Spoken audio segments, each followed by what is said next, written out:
প্রতিদিনই যেখানে হাজারো মানুষের ভিড়, হাজারো মানুষের কর্মব্যস্ততা এবং এই কর্মব্যস্ততার মাঝেই কিছু শান্তি বা বিনোদনের স্থান খোঁজা।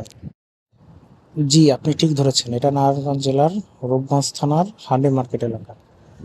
আমরা আজকে দেখবো এখানে বিনোদনের কোন জায়গাটা আছে।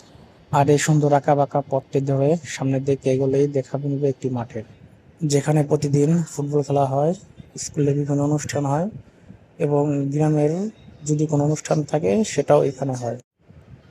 আর এই স্কুলটার নাম আমি জানি না, কেউ যদি জানেন তাহলে অবশ্যই কমেন্টে জানাবেন।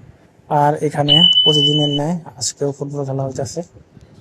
আর আপনার প্রিয় খেলোয়াড়ের নাম কি অবশ্যই কমেন্টে বলে যাবেন।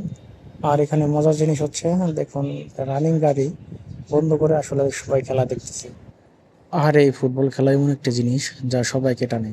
আমরা ছোটবেলায় লেখাপড়া মনে রাখতে পারতাম না, কিন্তু মেসি, নেইমার এদের নাম ঠিকই মনে রাখতাম। এখানে গ্রামের খেলা, তারপরেও দেখছেন অনেক লোকজন আসছে।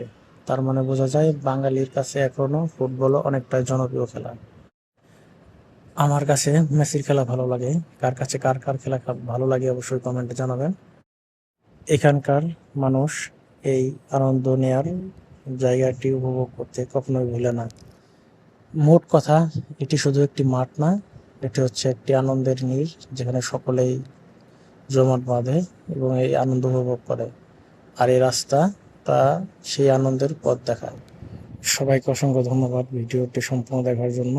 এবং আমার এরকম ভিডিওগুলো ভালো লাগলে অবশ্যই সাবস্ক্রাইব করে রাখতে পারেন।